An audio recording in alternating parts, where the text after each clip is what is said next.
Hi, I'm Femi OK. You're in the stream, live on YouTube and Al Jazeera. Today, we're teaming up with our colleagues at Witness to showcase their new film, The Snake Charmer. The documentary charts the journey of one of Bollywood's biggest stars, from the silver screen to social activism. I'm Malika Bilal, and I'll be taking your questions and comments to our guests live on the program. Well, The Snake Charmer follows Aamir Khan on a journey through India's TV and film industry as he attempts to change the way Indians perceive and treat women. Take a look.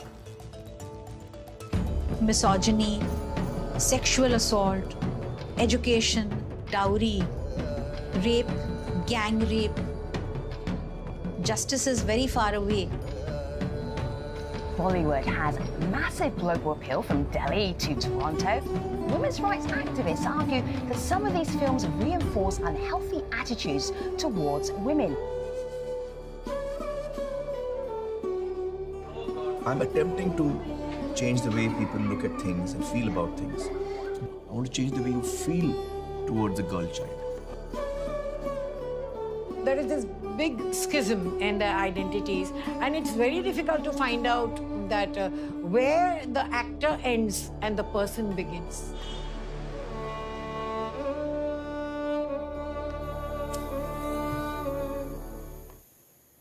Joining us now, Nina Pashalidou is director of The Snake Charmer, and Dr. Nidhi Shendurnikar is assistant professor of journalism and communication at the IMAS University of Baroda. Raksha Kumar is a freelance multimedia journalist, and Prerana Thakurdesai is a filmmaker and journalist. Ladies, it's great to have you here.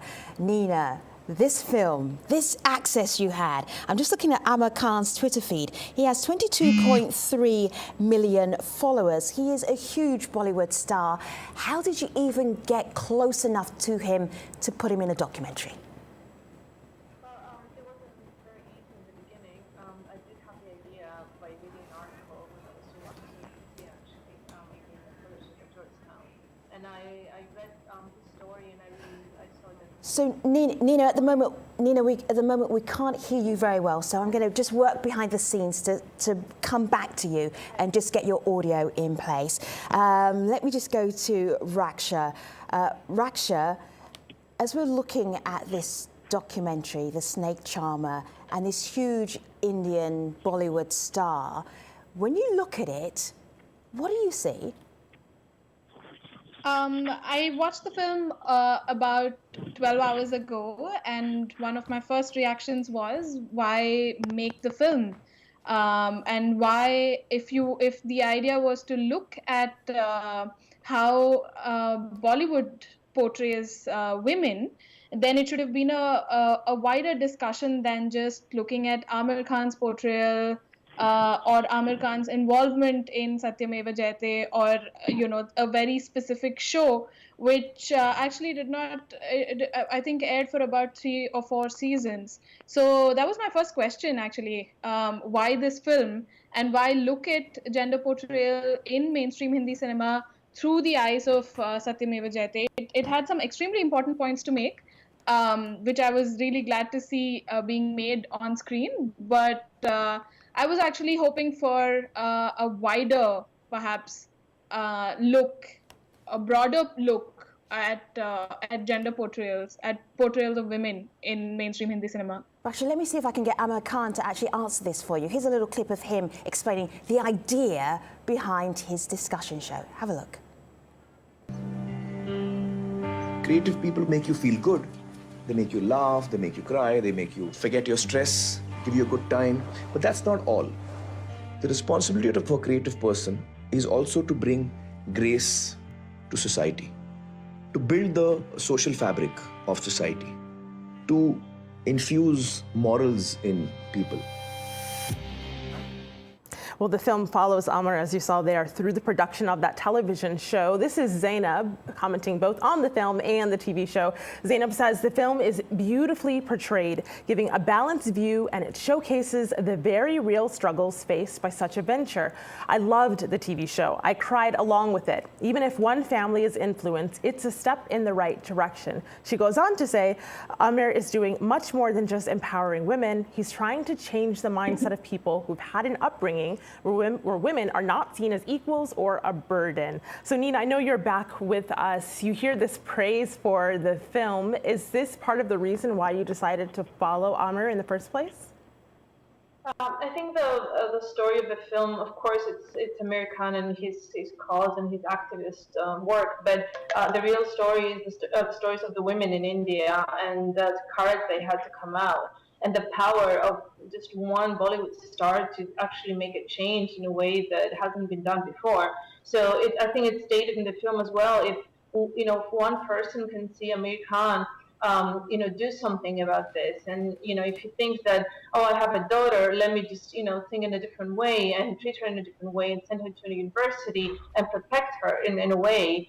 Protection is not the right word, but, try to help with her life. I think that's very, very important. I think that's what Aamir had in mind.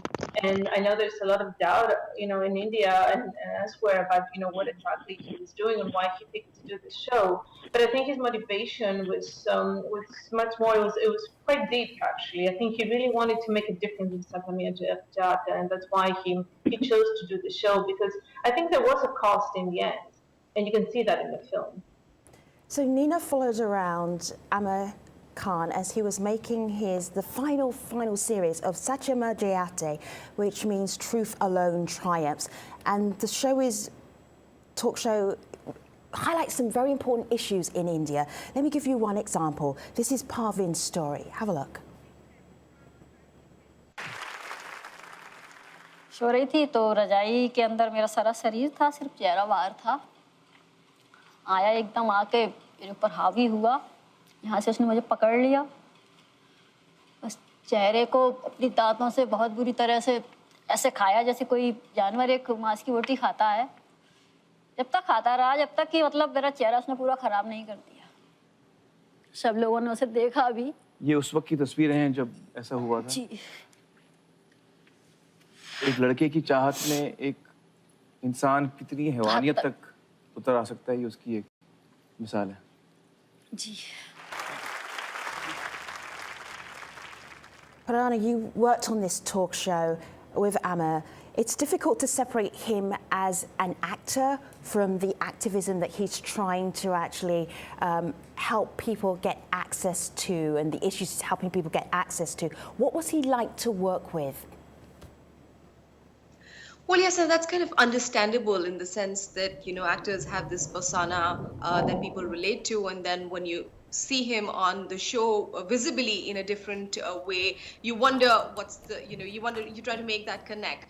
However, from the conversations we had and the research that went behind the show, he was as he was on television, as he was with us when he was, discussing the stories of these women. A lot of, I think, talk went on behind about how he cried on television and whether he did that on purpose, whether it was something to just get the ratings up. And well, that's not, I guess, the person that he is. He cried in, on the research meetings that we had as well. So, as far as the persona is concerned, they're two different things. But I think I would just like to go back to Raksha's point here. I think that we're having two different conversations. The conversation one being the portrayal of, women in Hindi cinema, and that's different. And I think this conversation would be different, which is the portrayal of women and the issues in India, where, that this show really undertook. So, I think they're two different conversations. I don't think we should kind of mix these two together. Nina, let me just bring you back in here. When you started on this journey with Aamir Khan, you named the film The Snake Charmer, and a lot of people have questioned why you would do that. Can you explain the title of the film? Yes, of course. It was The Snake Charmer came from what they name Aamir as. In India, they call Aamir the Snake Charmer because of his power to allure the crowds and to really put a spell on the crowds. I mean, he's one of the biggest Bollywood stars. And I have to just go back to the last point. One of the very difficult things in the films and the challenges is that Aamir just made everything seem so easy. And he's very easygoing. He cries a lot. He cried in the interviews. He cries on the show. And also he's very easygoing, very accessible. And that sometimes it just makes it seem so easy. And as a director, I was really trying to find, those difficult moments that Aamir would, break or would, do something different. But this is like his life. This is how he goes on every day. He makes a film, and then he goes out and does, something that has to do with activism. He does, he does the show. He comes up with another idea, and also, he also helps a lot of people in India. He helps a lot of women on the show in other cases, something that's not very well known, and he doesn't really want to talk about it very much. So that was one of the biggest challenges, I think, as well. So Nidhi, I want to bring. Go ahead, Prerana. Something there. The film also refers to him as an activist, an actor, an activist. I think that's a word that he kind of shies away from, and he's repeatedly said that he's an entertainer and not an activist. And the show was not really activism, but a form of entertainment that kind of showed different facets of India. And I think he makes a distinction very clearly, and that would make every one of us an activist in that sense if he's an activist. So on that point, I hear you there, Prerana. We got this comment live on YouTube. Brad says people need to stop looking at actors and athletes as role models. Another person on Twitter weighs in. This is Anil, who says Aamir Khan is not an advocate for women, but he gave respect and importance to women that is eye-opening for gender equality in India. And at least he tried as an actor. Nidhi, I want to bring you in here via the phone. Do you think the TV show was an eye-opener for many people? I personally have watched a few episodes of the TV show. I could not watch the entire episodes of Satyamev Jayate. And I believe that before we come into any judgment about what kind of impact Satyamev Jayate had on Indian audiences with regards to issues like gender equality, social issues like stereotyping women, I think it did manage to open up conversations in families as to that the fact that issues like dowry, issues like female infanticide, which are usually not discussed in the Indian household, because there was a popular actor hosting this television show, coming onto television and talking about these these issues very openly. I think the one impact was definitely that he brought these conversations into the household, and I think that's in fact a very big step, a very big contribution of Satyamev Jayate. But I would really be skeptical about the fact that probably this show has been able to bring about any drastic change in the way Indians perceive gender roles, Indians perceive gender stereotypes. That is something that we have to really delve into deeply if there is some kind of systematic research that's been carried out as to what kind of impact popular culture has on the gender perception. That is where we could be able to find out the impact of Satyamev Jayate. But I really believe that it's a great step, because when you have an actor like Aamir Khan, who's been followed by many people, who's a role model for many people, him just talking about these issues does impact a lot of young minds. Nina, one of the things that you captured in your documentary, The Snake Charmer, was the pushback, the protests, the criticisms. At one point, protesters even said to Aamir Khan, well, you should just leave the country. Let's have a look at that little bit from the documentary. कि जो भी कलाकार मित्र हैं, साहित्यकार मित्र हैं, उनका ये दायित्व बनता है राष्ट्र के प्रति, समाज के प्रति, कि समाज को जोड़ने का कार्य हो, कोई भी ऐसी प्रक्रिया जिससे समाज में विभाजन की संभावना उत्पन्न होती हो, उस प्रक्रिया को अपने आप को उससे अलग रखें। तो मुझे लगता है कि कोई विदेशी ताकत के प्रभाव में या इनकी सिनेमा के हित में जो दुबई की शक्तियां हैं, जो वहाँ दादा लोग बैठे हैं, उसके दबाव में उसने बोला है और उनको देश छोड़कर जाना चाहिए, तो सरकार उनको एक एयर इंडिया में फ्री टिकट देना चाहिए। Nina, did you know what you were getting into culturally? Well, India is a very diverse country and a difficult country to understand, I think. We did spend a lot of time there, and from my experience of being a director and filming films in different countries, I mean, that helped a lot. But I wanted to just go back to the activism subject, and I was going to say that here we're talking about celebrity activism. And when we talk about that, I think we have to compare what Aamir is doing with what, for example, George Clooney is doing. He's campaigning, he was campaigning for Darfur. And you see Leonardo DiCaprio, for example, campaigning for the environment. You know, when you see Aamir campaigning for, you know, in this way, and this is his way, you know, a TV show and his films after that, for women's rights and for other, you know, for other human rights in India, I think you have to understand that he's going against his own country. That's why we see here, you know, people and politicians, you know, telling him to leave the country, because these are very sensitive issues in India. And I think this is what, you know, you really get that understanding when you spend time in India. Raksha? I just wanted to quickly add to the point of celebrity activism, because that is really important.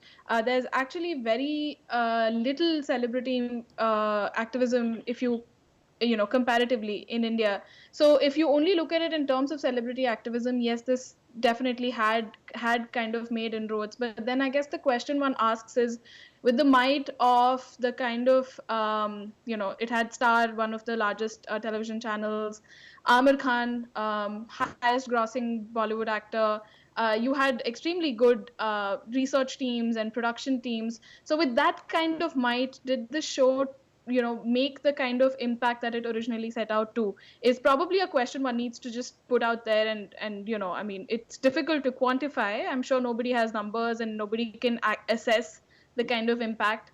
But it's a question one should ask. So you ran maybe 3 or 4 seasons. Was there some kind of a policy shift? Did something happen with all the kind of resources that was pumped into the show? Is probably a valid question to put out there. I think that there is just to sorry. Prana, you were working on the show. Go ahead. Sorry. Yeah, I think it's a valid question, and I think a lot of people had that question as well.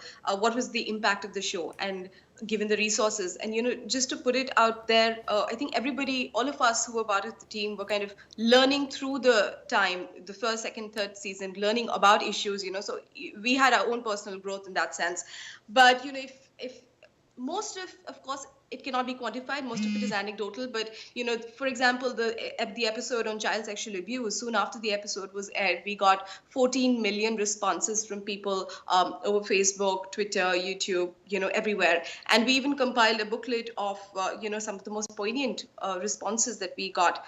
And of course, you know, in terms of, we're not arrogant to say that, you know, the show changed things in India, because A, they haven't changed, and B, you know, it's one of the many efforts that really takes in bringing forth the momentum to kind of build the change, whether it is about creating the child sexual abuse workshops in schools, whether it is popularizing the concept of generic medicines, all these kind of, I think the show kind of added to the momentum that many other factors in India did at that point in time to build conversations and pressure, you know, for governments to act. For example, even the health minister of Maharashtra at that time told me that this is a show that kind of not inspired him, kind of pushed him, and, you know, to conduct more raids on clinics that were doing sex selective abortions, or kind of, you know, crack down on those clinics. So we've had anecdotal experiences, but again, we're not arrogant to say that, you know, it kind of changed the face of India. So there is one point here that several people are mentioning online, and it is the industry itself, whether that's media, whether that's Bollywood. This is from Noor. She's a former member of the stream team. She writes in, keep in mind, Aamir Khan's early films glorified harassment and violence against women. We should critique the industry he participated in. So in doing that critique, this is Bollywood in specific in that comment, but this one is a little bit wider. This is from Kamla. This is a video comment we got on the media in general in India. This is what she said. If media and media people are humane, gender sensitive, and if they are passionate about equality, justice, and human rights for all, then they can promote gender equality. They can promote a positive image of women, and also a positive image of men who are gentle and kind and good to all people. But if media are only passionate about profit and TRPs, then of course none of this can happen. It's pretty simple. So Raksha, what do you make of that on changing the media landscape? Yes, I completely agree with what Dr. Bhasin just said. If the media itself is not sensitive, if it has people who are not gender sensitive, who do not understand gender justice, then I'm sure the kind of output that they would have would necessarily be insensitive, specifically to women and other minorities. However, I just wanted to quickly respond to Noor's point there about Aamir Khan having made films earlier on in his career that didn't portray women in a good light. I would like to point out that the film ends on a note where the film talks about Dangal, which was his last release, Hindi release, sorry. Not the last release, but one of the last releases, and the film talks about how he portrays, portrayal of women there has changed in Dangal, etc. But Dangal also had some extremely valid criticism coming from feminist circles, saying that it was talking about the girls there from a very patriarchal perspective. The father, who Aamir Khan plays, actually pushed his younger daughters into things that they did not really want to do.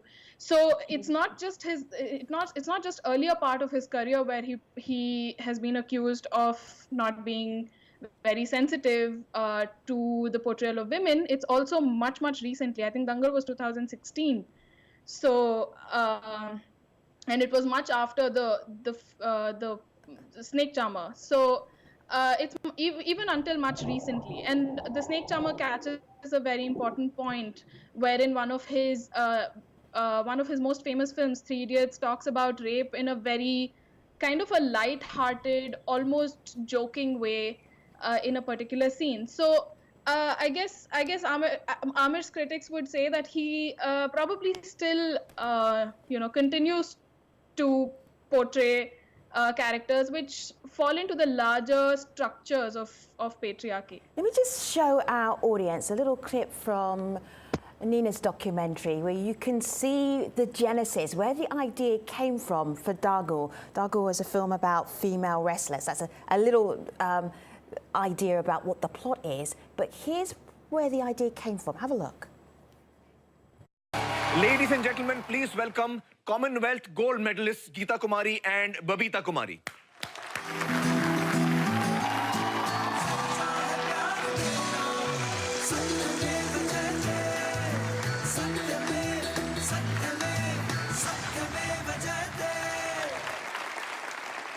तो आपने मतलब जो गांव में दंगल होते हैं, wrestling होती है, वो भी आपने की है गांव में? हाँ बिल्कुल, हम लड़कों के साथ ही हम कुश्ती करते थे क्योंकि और कोई लड़कियां ही नहीं और है? कई बार ऐसा होता था कि लड़कों के साथ कुश्ती हम लड़कों को हरा भी लेते थे। अच्छा, हाँ। तो बोलते थे कोई किसी लड़के को लड़ने के लिए तो मना कर देते थे कि ये सोचते थे कि लड़की से हार गया। हाँ, तो मतलब लड़के जो है वो आपसे लड़ने से डरते थे। कहीं आपसे डर के हार गए तो क्या बात है। तो दोस्तों अब हम 3G लिंक के जरिए उस इंसान से मिलेंगे जिनकी वजह से गीता और बबीता चैंपियंस बनी, इनके पिता श्री महावीर फोगट से। महावीर जी नमस्कार। धन्यवाद जी। जब आपने अपनी बच्चों की ट्रेनिंग शुरू की तो आसपास के लोगों का, गांव के लोगों का क्या रिएक्शन था? देखो उस टाइम लोगों ने बहुत ज्यादा मेरा विरोध किया। लोगों ने मारे ताने, लड़कियों ने कुश्ती करो, लड़वा रहा है, इनके शादी कौन करेगा लड़कियों से, लड़कियों का गेम ही नहीं होता है वो, इसको शर्म नहीं आती है, बेशर्म आदमी है। फिर मेरा एक जवाब था, जब लड़की प्रधानमंत्री बन सकती है तो लड़की पहलवान क्यों नहीं बन सकती। बहुत बहुत शुक्रिया हमसे बातचीत करने का। Thank you so much. A feel-good moment from the Witness documentary, currently online and showing on Al Jazeera. Aamir Khan, the snake charmer. Have a look here on my laptop. This is where you can see it online. Malika? A couple of comments to end this conversation. The Chatty Few on YouTube Live says, I agree that Aamir Khan brought the conversation to homes where it can become an open conversation instead of one held in private among women and a few men. And one other comment from Twitter, this person says, I am so empowered as a man by Aamir Khan's stand against unequal gender norms that I can't wait to see the film. Nina, Anidi, and Raksa and Prarana, thank you very much for being in this conversation, debating and discussing Aamir Khan, and also, Nina, your documentary. Thanks for sharing that with us and for joining us on the stream today. This conversation continues always online using #AJStream. See you soon. Thanks for watching.